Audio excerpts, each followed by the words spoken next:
Welcome back to Humans in 5. This week, we'd like to introduce all our lovely viewers to a great website we found online. It's a test, but don't worry, we're not out to tell you which golden girl you are. This is actually a test that won't challenge your smarts, but will dig a little deeper into how you see the world and how, despite your best efforts, you might be judging books by their covers. We'd like to introduce you to the Harvard University Implicit Bias test. So what is implicit bias? We're all familiar with explicit bias in society, when someone discriminates against another person for reasons totally beyond their control. For example, many people openly discriminate against others based on race, age, sex, or body size. A lot of us, and hopefully all our viewers, try very hard to avoid explicit biases. We know that discrimination can be not just hurtful, but can lead to a more unequal society where people aren't given a fair chance for no good reason at all. However, despite our best efforts, we all have implicit biases, or biases that we aren't aware of. And these biases have become ingrained in our minds based on the society we live in.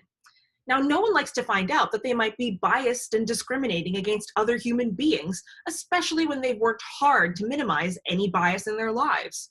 But sometimes a lifetime of social cues can leave us passing judgment, even if we don't mean to.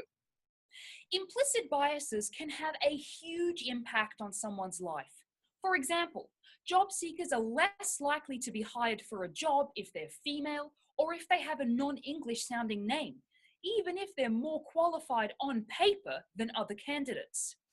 Sometimes we can control for implicit bias to minimize such impacts. For example, taking the names off of job application documents once they're under review can minimize gender and language biases. However, in quick-thinking instances, like passing someone on the street, we can't always keep our biases in check. The circumstances of our early life can affect our implicit bias too. If you've grown up in a diverse community, you're used to seeing people of color in your everyday life. If you grew up in a mostly white community, you are, in a way, challenged when you spend time in a diverse community as an adult. Of course, as we grow up, we're able to meet people from diverse backgrounds and learn that we're really not that different after all. But those early years can form a bias or a basis for this implicit bias. Most people don't notice when they move away or stare at a person of color or someone who's obese, but those being stared at are certainly aware. People being subtly biased against can further internalize these biases against themselves and start to believe that the people doing the staring are somehow right. With implicit biases, we don't just bias against others, but against ourselves too. For example, among people of color, there are often biases against people with particularly dark skin tones, and women are well known to bias against other women.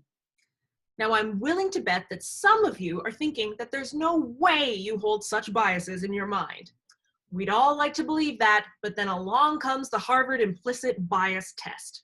This test is part of a broader study that has shown that we all hold some biases to a certain degree. It helps detect attitudes and beliefs that people are either unwilling or unable to report. Now, here we warn everyone to proceed with caution.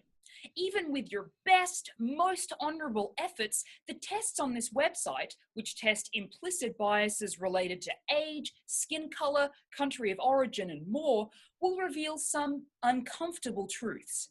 But once we learn about our own personal biases, what can we do with this information?